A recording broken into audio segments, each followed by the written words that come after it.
Hello दोस्तों, मैं बुलू रंजन स्वागत करता हूं मेरा यूट्यूब चैनल यांत्रिक बुलू पर। आज हम हाजिर है एक नया टॉपिक के साथ जिसका नाम है गैस होल्डिंग। आज हम डिस्कशन करेंगे गैस होल्डिंग क्या है और गैस होल्डिंग कितना प्रकार का है और गैस होल्डिंग में यूज होने वाली डिफरेंट इक्विपमेंट के बारे में और उसका प्रोसीजर वर्किंग कैसा है और अंत में जानेंगे उसका सेफ्टी प्रिकॉशन के बारे में। तो देरी नहीं करते हुए चलो शुरू करते हैं आज का topic gas holding.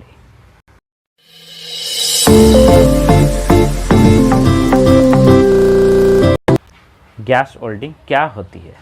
Gas holding एक फ्यूजन होल्डिंग प्रोसेस है जिसमें हम फ्लेमेबल गैस को यूटिलाइज करके केमिकल रिएक्शन द्वारा हॉट फ्लेम जनरेट किया जाता है और उसी हॉट फ्लेम को हम होल्डिंग करने में यूटिलाइज करते हैं। गैस होल्डिंग को हम मेनली ऑक्सी एसिटिलीन नाम में जानते हैं क्योंकि गैस होल्डिंग में बहुत सारा होल्डिंग आती है, जैसे oxy hydrogen, oxy LPG, oxy methane, बहुत सारा है। मगर ऑक्सी एसिटिलीन क्यों गैस होल्डिंग बोला जाता है? क्योंकि इसका जो बर्निंग टेम्परेचर है सबसे ज़्यादा है, करीब 3100 से 3500 डिग्री आसपास है। तो इसीलिए इसको गैस होल्डिंग में कॉमनली यूज किया जाता है। एसिटिलीन एक फ्लेमेबल गैस है, यानी ज्वलनशील। फ्लेमेबल मीन्स ज्वलनशील। इसका जो केमिकल फार्मूला है C2H2 है। C2H2 मतलब ये combination of carbon and hydrogen. तो और ऑक्सीजन एसिटिलीन को जलने के लिए मदद करता है। तो इसका जो कॉम्बिनेशन है सबसे बेहतर है होल्डिंग करने के लिए।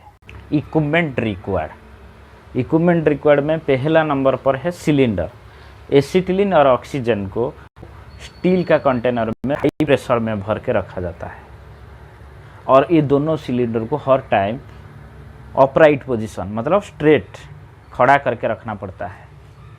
और उसका जो ऑक्सीजन टैंक का जो कलर होता है वो ब्लैक कलर होता है और एसिटिलीन का जो कलर होता है वो मेरून होता है।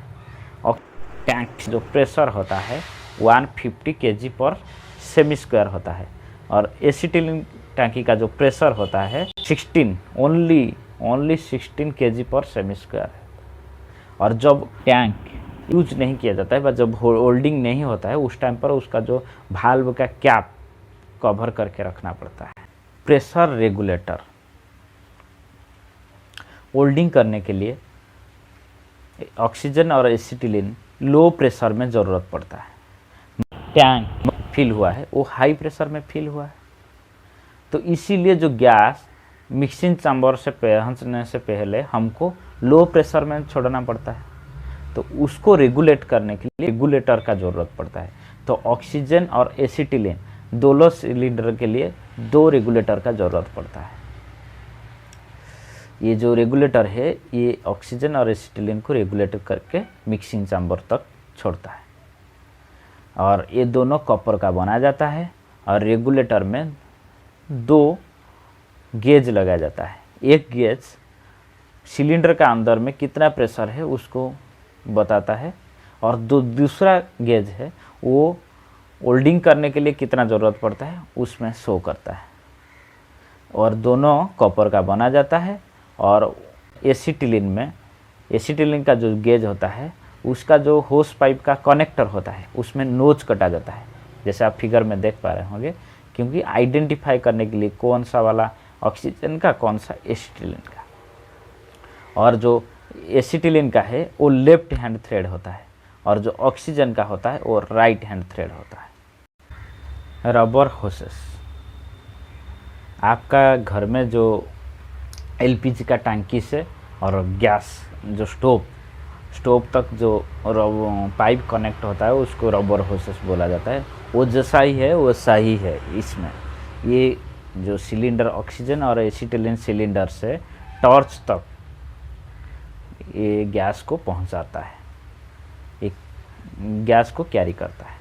जो ऑक्सीजन होता है उसका ब्लैक कलर होता है और एसिटिलीन का जो है मेरून कलर होता है। टॉर्च में कि हैंडल होता है, 2 कंट्रोल वाल्व होता है, एक एसिटिलीन और एक ऑक्सीजन, दोनों के लिए 2 कंट्रोल वाल्व होता है और एक मिक्सिंग चैम्बर होता है और उसका एंड में एक नोजल अटैच रहता है। मिक्सिंग चैम्बर में जो ऑक्सीजन और एसिटिलीन का जो फ्लो होता है वो मिक्सिंग चैम्बर में मिक्स हो के नोजल थ्रो में पास करता है। और हमारा जो फ्लेम का ज़रूरत सब न्यूट्रल फ्लेम, तो ऑक्सीजन और एसिटिलीन का दोनों का जो मात्रा है सेम होता है। उसमें क्या करता है, कंट्रोल वाल्व को, जो एसिटिलीन और ऑक्सीजन का कंट्रोल वाल्व को दोनों एक साथ और जितना सेट करना है दोनों का समान सेट करना पड़ता है। न्यूट्रल फ्लेम के लिए, ऑक्सीडाइजिंग फ्लेम के लिए ऑक्सीजन का मात्रा ज़्यादा हो छोड़ना पड़ता है, तो उसका जो वाल्व का सेट इसी हिसाब से करना पड़ता है। और एक होता है कार्बोराइजिंग फ्लेम। कार्बोराइजिंग फ्लेम में एसिटिलीन का मात्रा ज़्यादा होता है, तो उसका नोजल के आगे स्पार्क लाइट थ्रू स्पार्क करके जला दिया जाता है।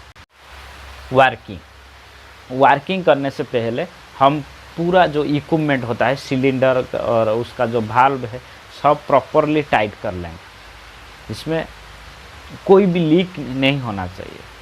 उसके बाद उसका जो रेगुलेट गैस सिलेंडर, एसिटिलीन और ऑक्सीजन का जो गैस वो पास होता है मिक्सिंग चैम्बर थ्रू नोजल में, और स्पार्क लाइट थ्रू हम स्पार्क करके जला दिया जाता है। जिससे अभिलेख है आपको कि सपोज आपको न्यूट्रल फ्लेम चाहिए। न्यूट्रल फ्लेम का जो ऑक्सीजन और एसिटिलीन का जो मात्रा होता है समान होना चाहिए, तो इसी के लिए हमारा जो कंट्रोल वाल्व होता है समान ऑपरेट करना पड़ता है, और इसमें जितना खोलना पड़ता है उसमें भी उतना खोलना पड़ता है। तो सपोज ऑक्सीडाइजिंग फ्लेम चाहिए तो ऑक्सीजन का मात्रा ज़्यादा होना चाहिए, और सपोज कार्बोराइजिंग फ्लेम चाहिए एसिटिलीन का मात्रा ज़्यादा होता है।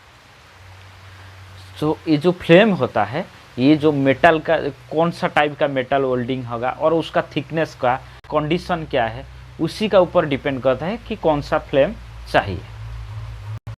फ्लेम सेट करने के बाद वेल्डिंग का प्रोसेस शुरू करते हैं। वेल्डिंग में क्या करते हैं, जो दोनों प्लेट को रखते हैं, दोनों प्लेट का जो गैप होता है उसी का जो लाइन होता है, जो गैप का लाइन होता है उसी के पास फ्लेम पास लिया जाता है, और उसके साथ वो जो दोनों लाइन का गैप को फिलअप करने के लिए एक फिलर रॉड का भी यूज किया जाता है।